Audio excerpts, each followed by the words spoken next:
Good morning all of you. बच्चों, आज हम अपनी वसंत की पुस्तिका से पाठ 3 बस की यात्रा पढ़ेंगे। बच्चों, आइए जानते हैं इस पाठ के लेखक कौन है। बच्चों, इस पाठ के लेखक है हरिशंकर परसाई जी और इस पाठ की विधा है व्यंग। तो बच्चों, सबसे पहले हम इस पाठ के बारे में सामूहिक परिचर्चा करते हैं, यानी कि अपने द्वारा की गई किसी बस की यात्रा के अनुभव, चाहे वो सुखद हैं या दुखद, के विषय में हम बातचीत करते हैं। दिल्ली की सड़कों पर दौड़ने वाली बसों के विषय में जानते हैं। बसों की हालत कैसी है या इसके लिए कौन जिम्मेदार है, इसके बारे में हम जान लेते हैं। आप देखिए इस चित्र के अनुसार किस तरह से सड़कों पर बसों को दिखाया गया है। ये हमारी दिल्ली की सड़कों पर चलने वाली बसों की हालत है। तो इसके बारे में हम देखकर समझते हैं। उसके बाद फिर हम आगे लेखक के परिचय के विषय में जानेंगे।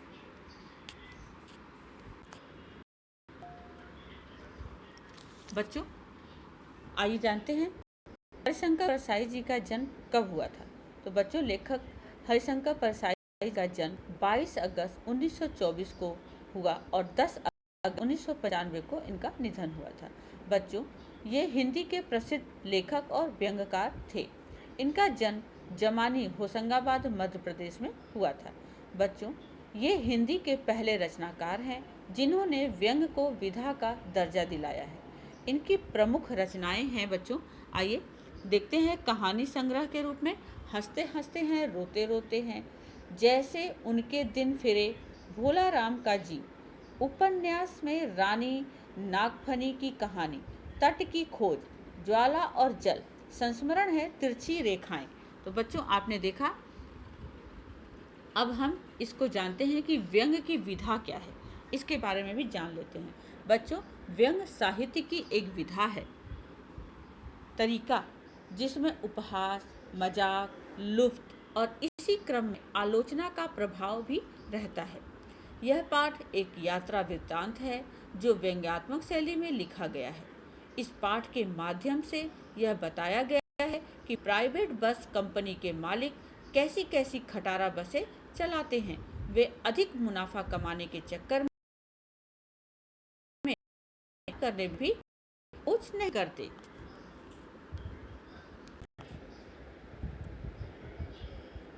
बच्चों, इस बस में लेखक ने देखा कि बस बिल्कुल टूटी फूटी जर्जर अवस्था में है और लेखक और उसके 4 साथी को जबलपुर जाने वाली ट्रेन पकड़नी थी। उसने बस से पन्ना से सतना जाने का कार्यक्रम बनाया। वे सुबह पहुंचना चाहते थे। उनमें से 2 को सुबह काम पर भी पहुंचना था और कुछ समझदार लोगों ने उन्हें इस बस से यात्रा करने की सलाह नहीं दी थी।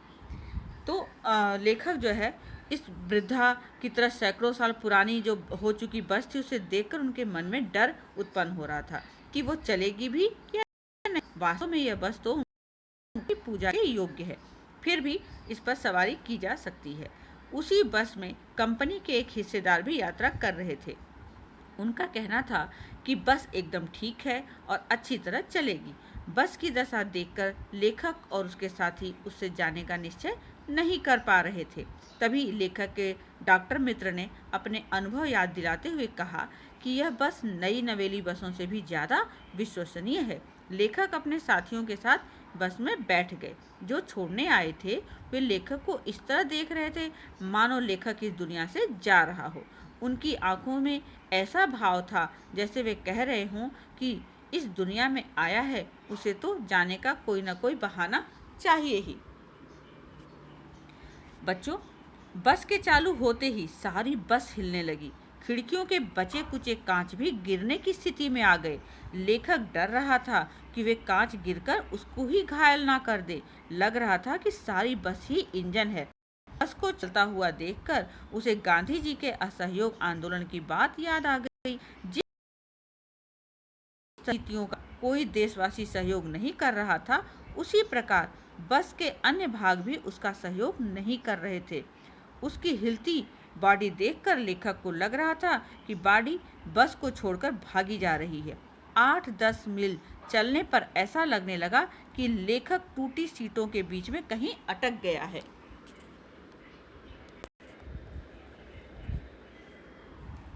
वह सचमुच बस चल पड़ेगी ऐसा उन्हें नहीं लग रहा था और वो चलती बस अचानक तभी रुक गई। लेखक को पता चला कि पेट्रोल की टंकी में छेद हो गया है। ड्राइवर ने पेट्रोल बाल्टी में निकाल लिया और अपनी बगल में रखकर नली से इंजन में भेजने लगा। लेखक सोच रहा था कि अब बस कंपनी के मालिक बस का इंजन अपनी गोद में रख लेंगे और नली से पेट्रोल उसे पिलाएंगे, जैसे माँ बच्चे को दूध पिलाती है। बस की चाल कम हो रही थी। लेखक का बस पर से जो रहा सहा विश्वास या भरोसा था वो भी उठ गया। कहीं उसे हरे भरे पेड़ अपने दुश्मन लग रहे थे, क्योंकि उनसे बस टकरा सकती थी। सड़क के किनारे झील देखने पर वह सोचता कि बस इसमें गोता न लगाने लग जाए। इसी बीच बस पुनः रुक गई। ड्राइवर के प्रयासों के बाद भी बस ना चली। कंपनी के हिस्सेदार बस को फर्स्ट क्लास की बताते हुए इसे संयोग मात्र ही कह रहे थे। कमजोर चांदनी में बस ऐसी लग रही थी जैसे कोई बुढ़िया थककर बैठ गई हो। उसे डर लग रहा था कि इतने लोगों के बैठने से इसका प्राणांत ही ना हो जाए और उन सबको उसकी अंत्येष्टि ना करनी पड़ जाए। कंपनी के हिस्सेदार ने बस के इंजन को खोलकर कुछ ठीक किया। बस तो चल पड़ी, पर उसकी रफ्तार यानी उसकी गति अब और भी कम हो गई थी। बस की हेडलाइट की रोशनी भी कम होती जा रही थी, परंतु धीरे धीरे चल रही थी। अन्य गाड़ियों के आते जाते वो जल्दी से किनारे खड़ी हो जाती थी।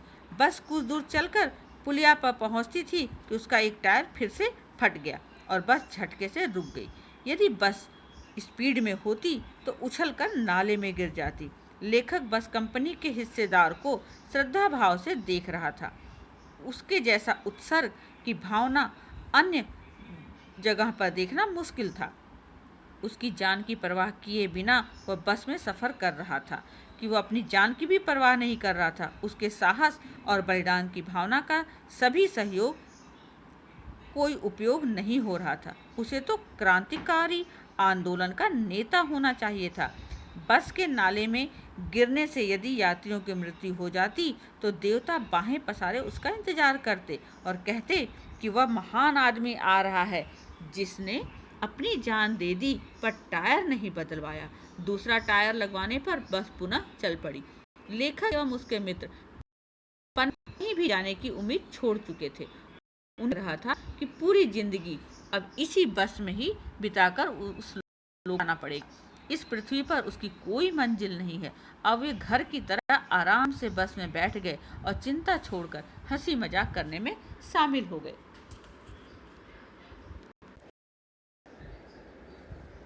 बच्चों, तो आइए इस पाठ का सार जान लेते हैं।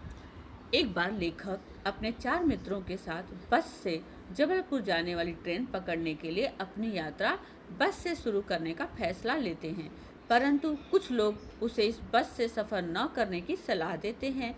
उनकी सलाह न मानते हुए वे उसी बस से जाते हैं, किंतु बस की हालत देखकर लेखक हंसी में कहते हैं कि बस पूजा के योग्य। नाजुक हालत देखकर लेखक की आंखों में बस के प्रति श्रद्धा के भाव आ जाते हैं। इंजन के स्टार्ट हो ऐसा लगता है कि पूरी बस ही इंजन हो। सीट पर बैठकर वह सोचता है वह सीट पर बैठा है या सीट उसके ऊपर है। बस को देखकर वह कहता है ये बस जरूर गांधी जी के असहयोग आंदोलन के समय की है, क्योंकि बस के सारे पुर्जे एक दूसरे को असहयोग कर रहे थे। कुछ समय की यात्रा के बाद बस रुक गई और पता चला कि पेट्रोल की टंकी में छेद हो गया है। ऐसी दशा देखकर वह सोचने लगा कि न जाने कब ब्रेक हो जाए या स्टीयरिंग टूट जाए। आगे पेड़ और झील को देखकर सोचता न जाने कब टकरा जाए और गोता लगाने लग जाए। अचानक बस फिर से रुक जाती है।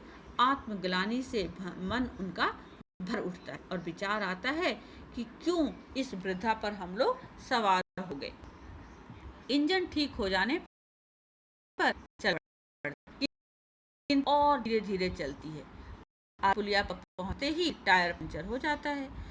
अब तो सब यात्री समय पर पहुंचने की उम्मीद छोड़ देते हैं तथा चिंता मुक्त होने के लिए हंसी मजाक करने लगते हैं। अंत में लेखक डर का त्याग कर आनंद उठाने का प्रयास करते हैं तथा स्वयं को उस बस का एक हिस्सा स्वीकार कर सारे भय मन से निकाल देते हैं। तो बच्चों आइए जानते हैं कि यमदूत का वाहन किन बसों को कहा जाता है और क्यों।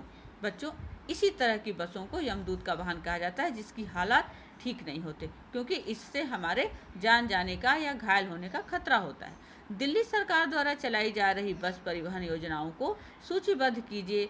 बस परिवहन सारी हमारी दिनचर्या को किस तरह प्रभावित करती है, इसके विषय में आप स्वयं लिखिएगा। अब देखिए इसमें आए कुछ कठिन शब्द हैं।